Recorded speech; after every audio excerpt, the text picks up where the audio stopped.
नमस्कार एवरीवन, बहुत बहुत स्वागत है हमारे यूट्यूब चैनल पे। आशा करता हूँ सब अच्छे होंगे। वो याद होगा सुबह मॉर्निंग में बैंक निफ्टी में ट्रेड किए थे, छोटा सा टारगेट लिए थे।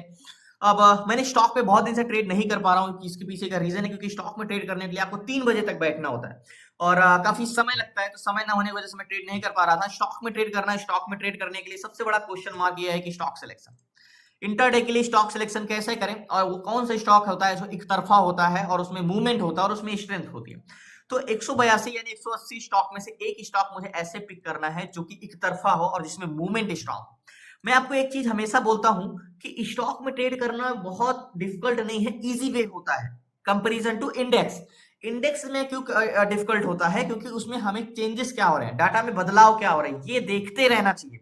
बट स्टॉक में क्या चेंजेस हो रहे हैं ये ज्यादा मैटर नहीं करता, उसमें सिर्फ ओवरऑल डाटा पे डिपेंड होता है। मैं आपसे एक चीज हमेशा कहता हूं कि मार्केट में आपको ट्रेड करने के लिए 3 तरीके के स्टॉक होते हैं। पहले वो होते हैं जो इसमें स्मूथली बाइंग आती है, लास्ट तक इसमें बाइंग आती है, पहले ये होते हैं। दूसरे वो होते हैं जो मार्केट ऊपर तो जाते हैं लेकिन काफी कंसोलिडेशन कर करके ऐसे ऐसे मतलब बहुत मशक्कत करके। तीसरे होते हैं जो जाते थे स्मूथ लेकिन कहीं से भी रिवर्स कर जाते हैं। तो ऐसे स्टॉक हमें नहीं पिक करना। कोशिश रहेगी हमें पहला स्टॉक इस तरीके का पिक करना। देखो मैं आपसे एक चीज कहता हूं कि अधिकतर लोगों का एक ही माइंडसेट होता है कि नॉर्मली अगर डेली का 500 1000 भी आए तो एक खुश होते हैं। मैं कहता हूं इंडेक्स में आप ऑप्शन में ट्रेड करने जाओगे तो जाहिर सी बात उसमें आसान दिखता है लेकिन होता नहीं। लेकिन मैं आपसे वादा करता हूं कि स्टॉक में ट्रेड करना 10 में से आपके 8 से 9 ट्रेड तो प्रॉफिट में जाएंगे ही जाएंगे, क्योंकि अगर आप चीजें को डायरेक्शन, स्ट्रेंथ, ये सब चीजें समझ जाते हो तो स्टॉक में ट्रेड करने के लिए आपको, जैसे मैं एक चीज बताता हूँ, जैसे प्राइवेट जॉब करने के लिए आप 15 से 20 हजार कमाने के लिए आप अपने लाइफ के 10 घंटे तो देते ही देते हो। तो अगर आप 3 महीने 4 महीने अपने ऊपर काम के करके अपनी स्किल पे काम करके अगर आप वो चीज करते हो तो मैं आपसे वादा करता हूं कि आप उतना तो आप स्टॉक से निकाल ही लोगे मंथली का। एज एक्सपीरियंस मैं बोल रहा हूं, क्योंकि स्टॉक में हमें मोमेंटम पकड़ना होता है। अब देखो आप चार्ट देखते हो, एक एग्जांपल के तौर पे बताता हूँ। मान के चलो एक सपोर्ट है, सपोर्ट आप कैसे ड्रॉ करते हो? ऐसा लगता है कि जब सपोर्ट आप ड्रॉ करते हो, मान के चलो मार्केट यहां से एक बार ब्रेक करके ऊपर गया था, दूसरी बार यहां पे आया ऊपर गया था, तीसरी बार यहां से ऊपर गया था, ठीक है। तो आपको ये डिमांड जोन लगा। क्यों डिमांड जोन लगा? क्योंकि आपको लगा कि पहली बार मार्केट यहां पे आया था तो यहां से ऊपर गया था, दूसरी बार यहां से ऊपर गया, तीसरी बार ऊपर गया। अगर ये चौथी बार भी आ रहा है तो आपको लगेगा यहाँ पे मैं बाई करूंगा और यहां से मार्केट ऊपर जाएगा। क्यों ऊपर जाएगा? क्या पता यहां पे जब मार्केट रहा हो तो इसकी डिमांड रही हो, यहां पे भी मार्केट रहा हो तो इस पे डिमांड आया हो, बाइंग इंटरेस्टेड रहे हो, यहां पे भी आया हो तो बायर इंटरेस्टेड रहे हो। क्या पता यहां पे जब आ रहा हो तो बायर इंटरेस्टेड ना हो और आपको तो लग रहा है कि 3 बार यहां से गया तो चौथी बार भी जाएगा, तो आप यहाँ पे बाई करते हो बट ये ब्रेक करके नीचे आ जाता है। इसके पीछे का रीजन आप यहां से कैसे बच सकते हो ये पता करो कि यार यहां पे तो गया है लेकिन ये प्रेजेंट टाइम में सपोर्ट पे जब ये मार्केट आया है अभी, तो क्या यहाँ पे डिमांड है या नहीं? अभी अभी यहाँ पे बायर इंटरेस्टेड है या नहीं, ये समझने के लिए क्या यहाँ पे प्रेजेंट टाइम पे बायर इंटरेस्टेड है। अगर प्रेजेंट टाइम में बायर इंटरेस्टेड होंगे तब मार्केट ऊपर जाए। अगर मैं यहाँ पे देखता हूँ कि हाँ अभी भी बायर इंटरेस्टेड है तब यहाँ पे मैं बाय करूंगा, तो प्राइस एक्शन फेल ही नहीं हो सकता। आप बोलते हो प्राइस एक्शन फेल क्यों होता है? क्योंकि आप साथ में डाटा लेके नहीं चलते हो। अगर आप साथ में डाटा भी लेके चलो तो आपका प्राइस एक्शन फेल ही नहीं होगा। दूसरी चीज, अब बहुत सी चीजें होती है मार्केट में। देखो आप चार्ट देखते हो, प्राइस एक्शन देखते हो, मैं कहता हूं आप डाटा देखो, डाटा देख के आप प्राइस एक्शन बता दोगे कि प्राइस एक्शन कैसा है। 182 स्टॉक में किसी भी पिरामिड प्रेसिडेंट है, प्रेसिडेंट में क्या हमें ट्रेड करना चाहिए? आपका डाटा ही डिसाइड करता है आप उसमें ट्रेड करना है कि नहीं। आपका डाटा अगर नेगेटिव है आप उस पर double bottom, head and shoulder कितना भी देख लो। अब ये है, अब ये जो प्रेसिडेंट है, प्रेसिडेंट में आपको बेरिश जाते हुए मार्केट दिख रहा है, लेकिन इसमें अगर मैं बेरिश ट्रेड लूंगा तो इसकी स्ट्रेंथ कोई खास नहीं है। इसमें मैं ट्रेड लेने का अगर मेरे पास कोई रीजन नहीं है, मतलब मुझे प्रेसिडेंट में ट्रेड लेना ही लेना है, तो मैं इस पे ट्रेड लूंगा तो बेरिश लूंगा, लेकिन इसका बहुत बड़ा टारगेट नहीं रहेगा, छोटा सा छोटा नियरेस्ट सपोर्ट ही हमारा टारगेट होगा। और इसमें विदाउट कंफर्मेशन ट्रेड नहीं लूंगा क्योंकि इसमें रिवर्सल होने के चांसेस है। मतलब मार्केट भले नीचे जा रहा है लेकिन कहीं से भी रिवर्स कर सकता है। जैसे कि ये स्टॉक मैंने प्रेसिडेंट को लगाया, ये स्टॉक की बात कर रहा हूं। अब मैंने इसका चार्ट नहीं देखा बट मैं आपको एक ऐसा एग्जांपल बताया कि इसमें हमें ऐसा सिनेरियो देखने को मिल सकता है। ये नीचे तो है एग्जैक्टली 9:15 बजे से, यहां से ये 9:15 बजे से मार्केट लो आया, उसके बाद मार्केट लो हाई, मतलब ट्रेड तो हम बेरिश ले सकते हैं लेकिन विद कंफर्मेशन, छोटा से छोटा टारगेट, क्योंकि यहाँ पे कहीं से भी कंफर्मेशन लेके मार्केट ऊपर जा सकता है। तो ये चीज करने के लिए हमें 182 स्टॉक में से एक स्टॉक पिक करना है जिसकी स्ट्रेंथ हो, जिसमें डायरेक्शन फिक्स हो। तो 182 स्टॉक पे जैसे मैं आपको सीट्स के बारे में बताता हूं कि देखो एक एक करके मुझे सिर्फ सीट ऑप्शन चेन में करना क्या है, मुझे जो 182 स्टॉक 180 स्टॉक है यहाँ पे, मुझे एक स्टॉक पिक करना है जिसपे सबसे बेस्ट, मतलब टॉप 1 पे हो, #1 पे हो, जिसपे सबसे बेस्ट डाटा हो। तो वो चीजें मैं तभी समझ सकता हूँ कि सबसे बेस्ट कौन है, जब मैं पूरे 182 डाटा को देख सकूं, 182 स्टॉक का ऑप्शन चैन देख सकूं। बट वो पॉसिबल तो है नहीं, या तो आप एक एक करके ऑप्शन चैन देखोगे तभी आप देख सकते हो। तो जैसे मैं सीट्स पे जाता हूँ तो सीट्स पे मुझे ये पता चल जाएगा कि सबसे बेस्ट डाटा किसका है, सबसे ज्यादा स्ट्रेंथ किसकी है। तो यहाँ पे लास्ट तक बने रहिए, मैं इस पे एक स्टॉक पिक करता हूँ जैसे सबसे ज्यादा इसमें स्ट्रेंथ किसकी है और कौन हम सबसे ज्यादा कर सकते हैं। तो वेट करते हैं, लास्ट तक बने, प्लीज नए चैनल सब्सक्राइब कर लीजिएगा। मैं एक स्टॉक में सो फाइनली एक स्टॉक मिला है जो कि मैंने आपको सीट्स में दिखा है, HDFC AMC का यहाँ पे, जो कि फर्स्ट पे है। और अगर इसकी स्ट्रेंथ बात करें तो 2.13 का स्ट्रेंथ है, एंड पीसीआर बात करें तो 0.89 की है। बट इसकी बाइंग स्ट्रेंथ सबसे अच्छी है 8.38 की। तो ये स्टॉक में पिक करूंगा सबसे फर्स्ट पे। मैंने बोला ना सबसे बेस्ट अगर कोई है 180 स्टॉक में तो HDFC AMC है, सबसे बेस्ट स्टॉक है। और इसका चेंजिंग कॉन्ट्रैक्ट भी देखेंगे तो सब कंटिन्यू इंक्रीज हो रहा है। और ऑप्शन चैन में देखेंगे तो ये 2 है, 1,42,000 है एंड 70,000 है, 14,000 है एंड 12,000 है। तो इस पे ट्रेड करने के लिए सबसे पहले मुझे इसको चार्ट लगाना होगा HDFC AMC का। सो फाइनली HDFC AMC की बात करें तो ये चार्ट है और ये काफी स्ट्रेंथ है, और इसमें हम इस पे ट्रेड लेना, मैंने क्या बोला ना, हमें ऐसे स्टॉक पकड़ना है जो लास्ट तक, जिसमें बाइंग ही आए वो लास्ट तक ऊपर जाए। और ये स्टॉक वैसा ही है क्योंकि इसमें स्ट्रेंथ भी है, चेंज इन कॉन्ट्रैक्ट भी कंटिन्यू इंक्रीज हो रहा है। और इस पे ट्रेड लेने के लिए सबसे पहले हमें वन डे टाइम फ्रेम में लगाना होगा। तो वन डे टाइम फ्रेम में लगाएंगे तो मार्केट ने तो एक बड़ा मूवमेंट कर दिया है, मतलब 4559 से सीधा 4800 जा चुका है, मतलब बहुत ज्यादा ऊपर जा चुका है। तो हम इस पे ट्रेड कैसे कर सकते हैं, तो सबसे पहले 5 मिनट टाइम फ्रेम में लगाएंगे। तो ध्यान से समझिएगा, मार्केट यहाँ से जब भी आप ऑल टाइम हाई पे होते हैं तो ट्रेड कैसे करना होता है। ये लो लगाया, ये हाई लगाया, ठीक है, फिर ये लो लगाया, तो प्रीवियस हाई क्या हुआ हमारा, ये हुआ, ठीक है। अब यहां से मार्केट जब ब्रेक किया, कहां पे ब्रेक किया, यहां पे ब्रेक किया, ध्यान समझिएगा, ये प्रीवियस हाई के ऊपर कैंडल्स क्लोज दे दिया, ठीक है, ये कैंडल्स क्लोज दे दिया। कैंडल्स क्लोज देने के बाद इसको ब्रेकआउट रिटेस्ट करने आए तो सिंपली आप क्या करोगे, आप ये हॉरिजॉन्टल जोन लोगे, एग्जैक्टली ये हॉरिजॉन्टल जोन ले लिया आपने, ये हॉरिजॉन्टल जोन ले लिया, ठीक है।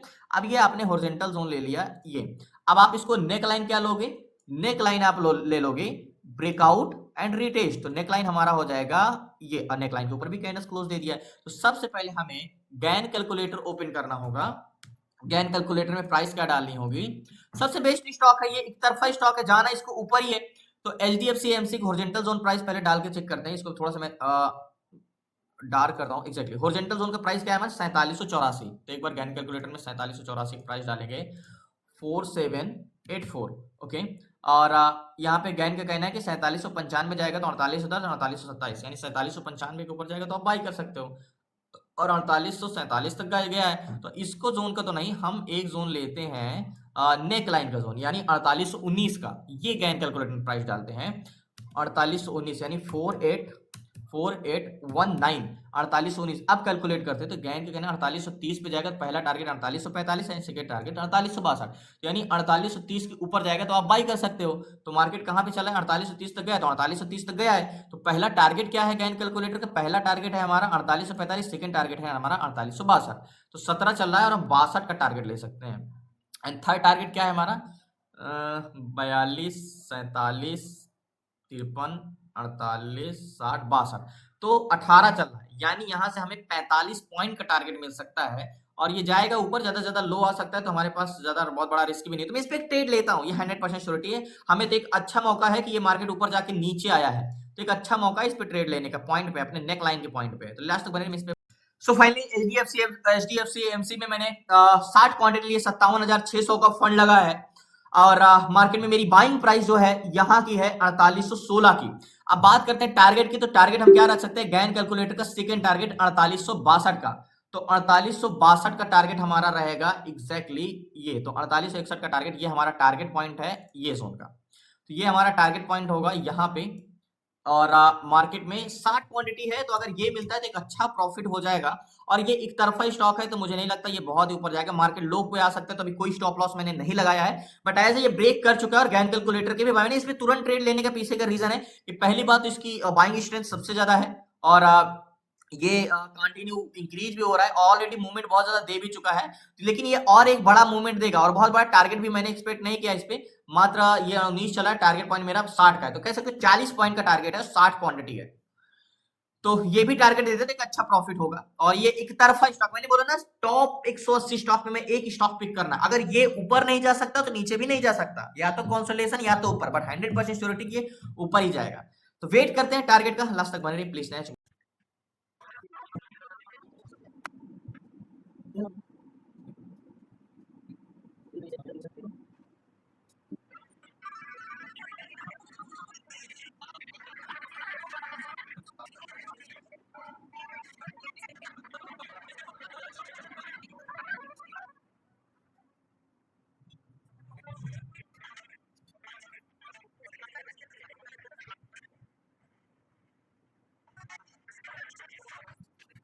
सो फाइनली जो प्रीवियस हाई था, यानी मार्केट एक बार इसको ब्रेक करके और ऊपर जा चुका है, उसके बाद रिटर्न हुआ है, यानी एक बार ब्रेक करके ये फिर भी 4849 तक गया था, फिर आया था लो, और ये फिर कोशिश किया था, ये 4850 तक गया था, फिर नीचे आ गया था, लो को टेस्ट किया था। तो हमने यहाँ पे लो पे तो बाई नहीं कर पाए, देखे ही नहीं थे, यहाँ पे भी नहीं कर पाए, हमने यहाँ पे बाई किया एग्जैक्टली।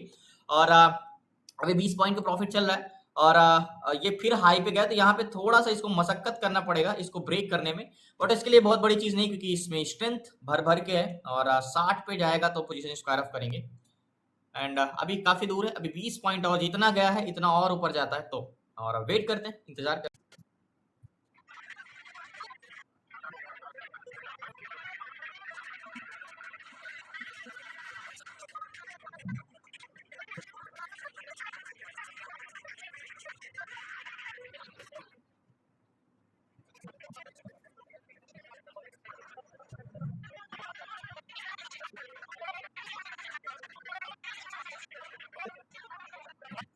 सो फाइनली एक चीज मैंने बोला था ना कि इसको ब्रेक करने के लिए थोड़ा सा इसको मशक्कत करना पड़ेगा, हो सकता है इसको नेकलाइन को दोबारा टेस्ट करने भी आ जाए, बट ये ब्रेक करेगा, ब्रेक करके एक बड़ी कैंडल्स बना के ये ऊपर जाएगा, ये तय है। एंड जो हमारा टारगेट पॉइंट है, ये टारगेट पॉइंट अभी 32 चला है, अभी 40 लास्ट हाई है, 50 तक होके आया, मात्र 9 पॉइंट 10 पॉइंट और ऊपर चला जाता तो हम निकल जाते हैं। और देखो मैं इतना श्योर क्यों, क्योंकि मार्केट देखो रेड लाइन नीचे जाते हैं, लेकिन मार्केट क्रॉस करके भी ऊपर गया, मतलब मार्केट से भी ऊपर डाटा इंक्रीज हो रहा है, ज्यादा इंक्रीज, मतलब मार्केट स्लो इंक्रीज हो लेकिन डाटा ज्यादा इंक्रीज हो रहा है। तो इसका मतलब क्या हुआ कि मार्केट अभी नहीं तो थोड़ी देर में तो ब्रेक करने वाला ही है, ये तो तय है। तो थोड़ा कॉन्सोलिडेशन जरूर करेगा, बट इसकी इतनी क्षमता कि एक कैंडल्स में भी टारगेट दे देगा जहां तक है, और ये ब्रेक करके तो और ऊपर जाएगा, लेकिन हम यहाँ पे निकलेंगे तब भी 20 पॉइंट का प्रॉफिट में ही चल रहे हैं।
सो फाइनली थोड़ा सा टारगेट और बचा है, 55 56 चल रहा है, 4854 चल रहा है, एंड 60 का टारगेट है जो गैन कैलकुलेटर का थर्ड टारगेट है। मैंने बोला ना कि इसको जितना भी ये कॉन्सोलिडेशन करेगा बट जाएगा ऊपर ही, ज्यादा से ज्यादा नेकलाइन को टेस्ट करेगा। थोड़ा सा और बचा है, वेट करते हैं, 10 पॉइंट फिर 50 पे।